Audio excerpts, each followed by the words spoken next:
To introduce this week's guest, here is Roy Swift of the Social Security Administration.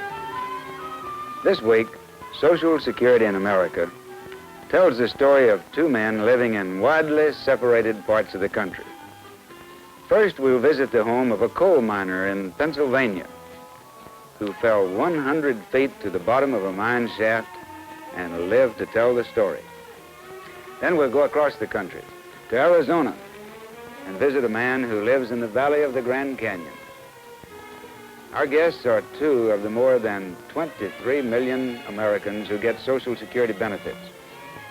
Benefits earned under the Social Security program. Our first guest has lived and worked most of his life near the Pennsylvania coal mining town of Pottsville. These are the mountains of Pennsylvania, dressed in all of their autumn glory. This is Schuylkill County's Tri-Valley area in central Pennsylvania, gateway to the anthracite region, 55 miles east of Harrisburg.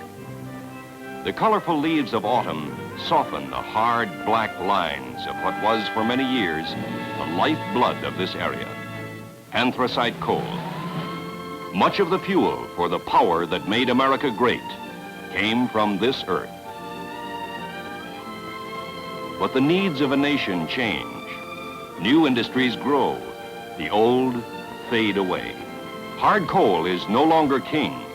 The mines grow smaller.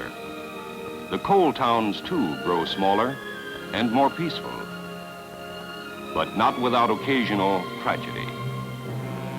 And this is the story of Marlon Enders, who lives here with his daughter Bonnie and wife Doris, who recalls that fateful Sunday when her husband went to inspect an old coal shaft in the hills above town. I got a telephone call that he was injured. I didn't think much of it because they sort of smoothed it so that I wouldn't get excited. Then later on I found out that he had been trapped down there for 5 hours. The accident occurred in a nearby mine similar to this, where Marlon Enders waited 5 hours in the dark for help to come.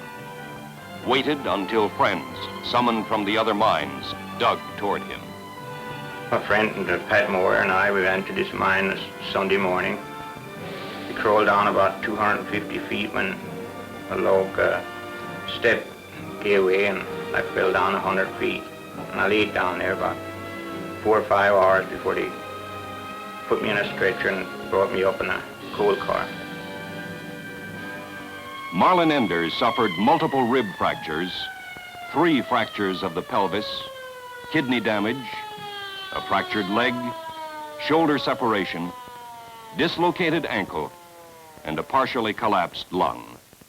He was hospitalized 49 days and then was able to return home. But his doctors said it would be many months before he would be able to return to work. The injuries were so severe that he is no longer able to do any kind of work. In fact, it was many months before he was able to walk around.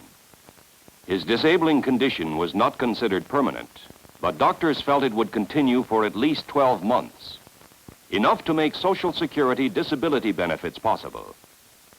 Marlon Enders was able to qualify because of a recent change in the disability law, which lets people qualify if they have been unable to work for a year or are expected to be unable to do so.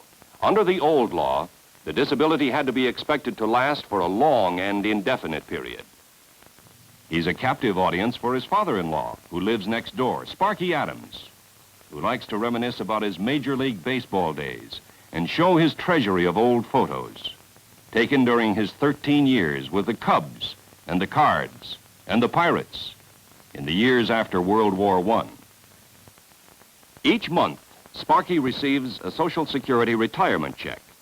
And along with most other Americans who have reached 65, he has Medicare to help pay hospital and doctor bills. It turned out that Marlon Enders was the 1 millionth disabled worker beneficiary in current payment status. That is, for the first time in history, 1 million workers were drawing monthly disability payments at one time. A trip to Washington was arranged, where he and his wife were interviewed by the press in the office of Secretary John Gardner, so that other disabled persons could learn about the Social Security benefits payable. I was not aware that until after my husband was injured that we would be eligible for Social Security. And I was surprised when my daughter and myself would be included. 17-year-old Bonnie talked about herself and her plans for the future. Well, I'm a cheerleader for our home basketball team. And I plan to graduate, and I'd like to attend college and take a course in fine arts and advertising art. And this is Bonnie Enders today, attending college about 40 miles from her home on the beautiful campus of Kutztown State College. It is a picturesque campus, marked by stately trees which shade the quiet roadways. Although Bonnie has only now entered college, already she has set her sights on winning that place as a cheerleader, just as her father has set his sights on someday soon returning to work. Mr. Enders has had an operation on his shoulder now, followed by extensive physiotherapy for his arm and hip. He's been helped a great deal and will be helped more by the Pennsylvania Vocational Rehabilitation Agency that has been working with him to hurry his recovery. Mr. Enders was helped, as many others have been, by a provision in the Social Security law for disability applicants to receive services from the State Vocational Rehabilitation Agency that will help them as much as possible to return to work and become self-sustaining. He's getting around now and getting restless. He visits his fellow workers and hopes it won't be long before he'll be back working with them at the mine. When he recovers, disability benefits will stop, as will the benefits to his daughter in college. Social Security will have done its job, replacing income lost for a while because of the disabling accident. It's been a long road for Marlon Enders, but he's fighting his way back. He's been able to keep his family together, and his Social Security disability benefits have helped. And now, from the mountains of Pennsylvania, we go to the famous Grand Canyon in Arizona. We're going down into the valley, at the bottom of the Grand Canyon, where we'll visit with a member of the Havasupai Indian tribe. The Havasupai lived in the gorge of the Grand Canyon long before the American frontiersmen came west and discovered the canyon that today is one of America's natural wonders. The Grand Canyon. Tourists and visitors to the Grand Canyon number in the hundreds of thousands each year. Awed by the grandeur of this mighty wonder of nature, few visitors realize that far down on the floor, nestled in a hidden cleft in the canyon, is a tiny settlement. The only way to reach this remote area is by pack mule down the tortuous trail. In the first mile and a half, the trail drops 1,000 feet.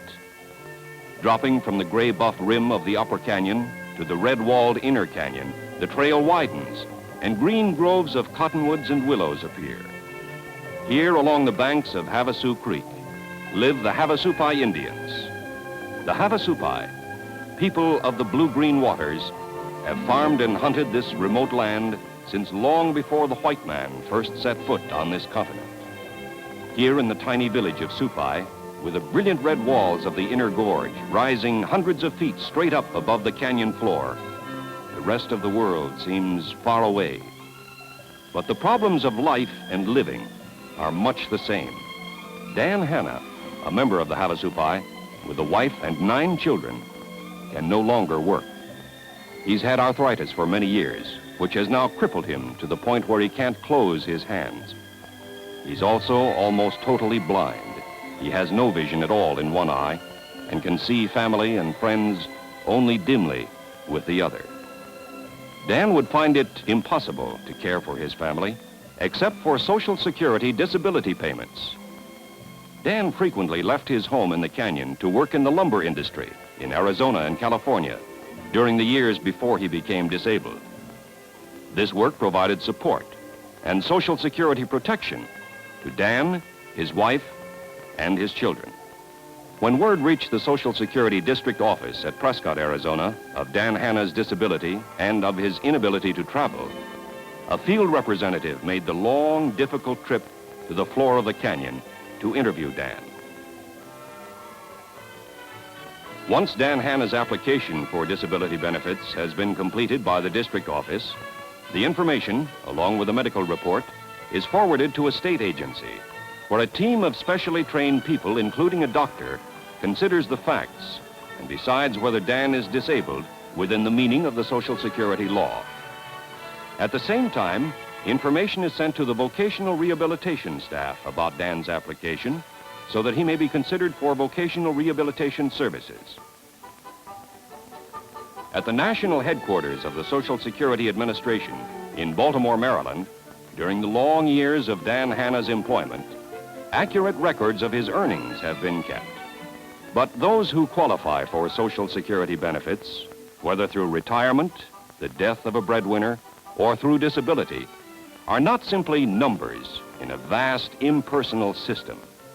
Through its district offices and its field representatives, the Social Security program is administered in a friendly, personal, and considerate manner. Dan Hanna, having qualified for disability insurance benefits under the law, receives a check each month for his family and himself. Although it seems unlikely for Dan Hanna, many disabled people try to work even though they do not recover. If a disability beneficiary tries to go back to work before he has recovered, the law gives him an opportunity to test his ability to work for at least a year before benefits are ended. This gives him the incentive to try to work again, confident that his benefits will continue without interruption while he sees if he can hold down a job. Far from the hustle and rush of the great cities, the people of the Havasupai find that the Social Security payments they have made when working entitle them, when qualified, to the same benefits as their fellow Americans throughout the nation.